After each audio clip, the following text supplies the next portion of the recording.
बिस्मिल्लाहिर्रहमानिर्रहीम। Dear students, आज हम पढ़ेंगे poem number 17, the delight song. Important questions and answers. Question number 1, what do you understand? आप क्या समझते हैं? व्हेन द पोएट सेज, जब शायर कहता है, आई एम द शैडो, मैं साया हूं, दैट फॉलोज अ चाइल्ड, जो एक बच्चे के पीछे चलता है। Answer, a child is usually free, playful and lively. एक बच्चा अमूमन, यूजुअली अमूमन या आमतौर पर, प्लेफुल खिलंडरा और जिंदा दिल होता है।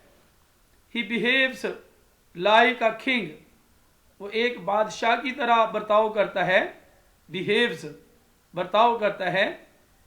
He does not entertain any worry, वो किसी परेशानी की परवाह नहीं करता। ही डज नॉट एंटरटेन, वो परवाह नहीं करता। वरी, परेशानी। ही ऑलवेज एंजॉयज प्योर प्लेयर, वो हमेशा प्योर, खालिस, खुशी से लुत्फानंदोज होता है। The shadow here stands for an image, the shadow, साया, यहां एक इमेज, एक अक्स की नुमाइंदगी करता है, एक अक्स के मफहूम में है। The line suggests the poet's pure player, ये लाइन शायर की खालस खुशी को, सच्ची खुशी को तजवीज़ करती है, जाहिर करती है। सुजेस्ट्स, जाहिर करती है, तजवीज़ करती है। Question number 2, how can the crust of the snow glitter? How can the crust, कैसे, द क्रस्ट, सतह या परत, ऑफ द स्नो, बर्फ की, ग्लिटर, चमक सकती है। बर्फ की सतह कैसे चमक सकती है? Answer, the beams of light fall upon the crust of snow, रोशनी की किरणें, बीम्स, किरणें, फॉल अपॉन, गिरती हैं, पड़ती हैं, upon the crust of snow, बर्फ की सतह पर, क्रस्ट, सतह। They reflect and the snow begins to glitter, they reflect, वो मुनक्कस होती हैं और बर्फ चमकना शुरू कर देती है।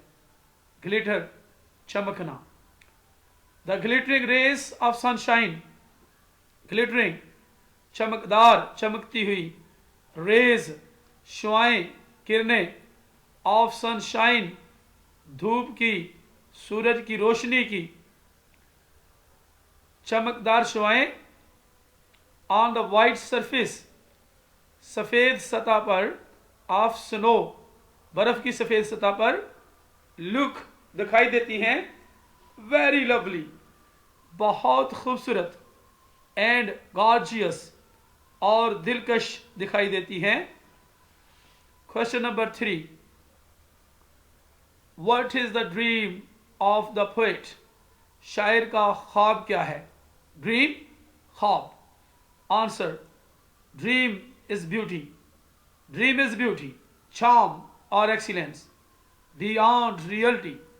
ड्रीम, ख्वाब, ब्यूटी है, खूबसूरती है, चार्म, दिलकशी है या नफासत है, बियॉन्ड रियलिटी, हकीकत से परे, हकीकत से दूर, हकीकत से मावरा या हकीकत से दूर, परे। ख्वाब, खूबसूरती, दिलकशी या नफासत है। When the poet says, जब शायर कहता है, that he is the dream of all beautiful things, कि वो तमाम खूबसूरत चीज़ों का ख्वाब है, ब्यूटीफुल, खूबसूरत। He presents himself to be an embodiment of all lovely and charming things of nature. He presents himself, वो खुद को पेश करता है, to be an embodiment, एक नमूने के तौर पर, ऑफ ऑल लवली, तमाम खूबसूरत और दिलकश चीज़ों के लिए, ऑफ नेचर, फितरत की। क्वेश्चन नंबर 4, एम्बोडीमेंट क्या है? नमूना, प्रेजेंट्स, पेश करता है।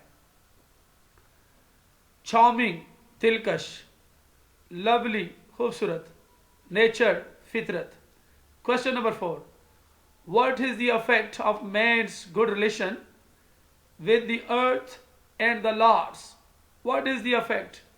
क्या असर है, क्या असर होता है इंसान के अच्छे तल्लुक़ का with the earth and the lords, जमीन के साथ और आकाओं या नवाबों के साथ अच्छे तल्लुक़ का क्या असर होता है?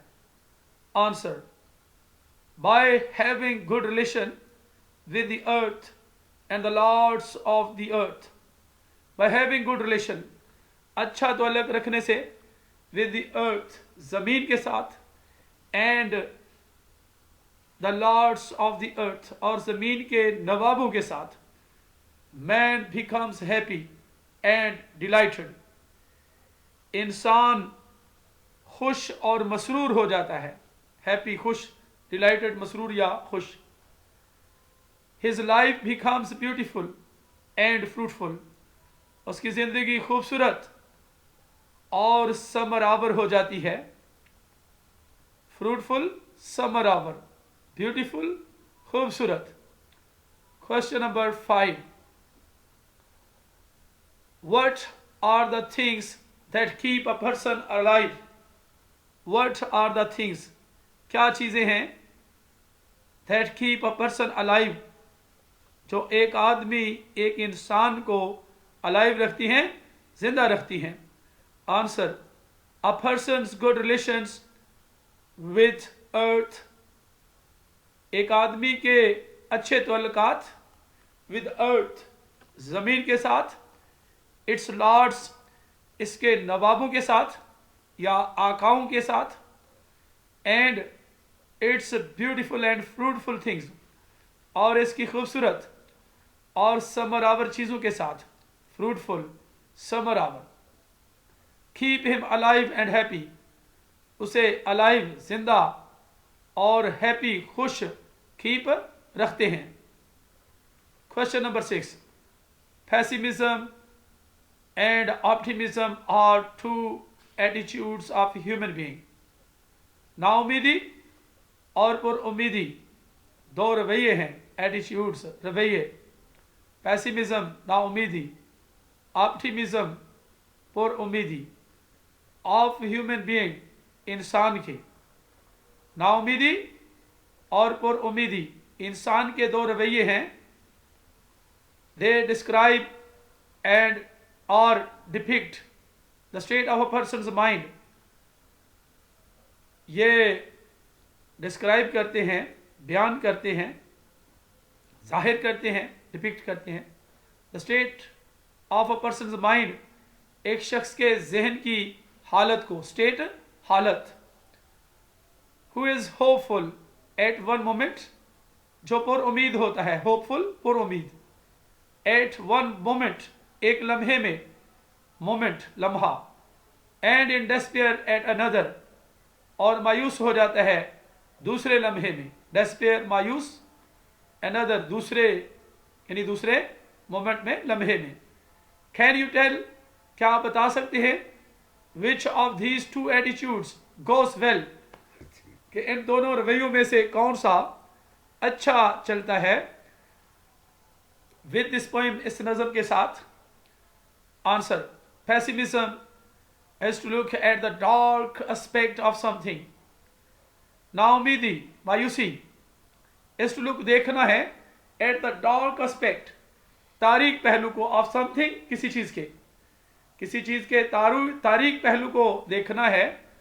while optimism is to look at the bright aspect of it, जबकि पुर उम्मीदी इसके ब्राइट एस्पेक्ट को, रोशन पहलू को देखना है।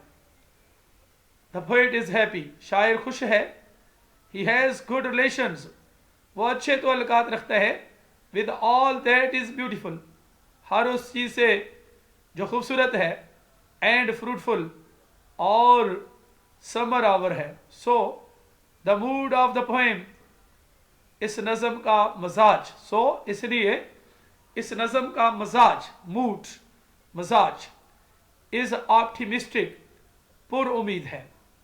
Question number 7, write down your opinion, अपनी राय को लिखें इन अ फ्यू सेंटेंसेस, चंद जुमलों में, based it on the theme of the poem, इस नज़म के मौजू पर, थीम पर, मौजू पर मबनी, बेस्ड ऑन पर मबनी, इस नज़म के मौजू पर मबनी चंद जुमले लिखें।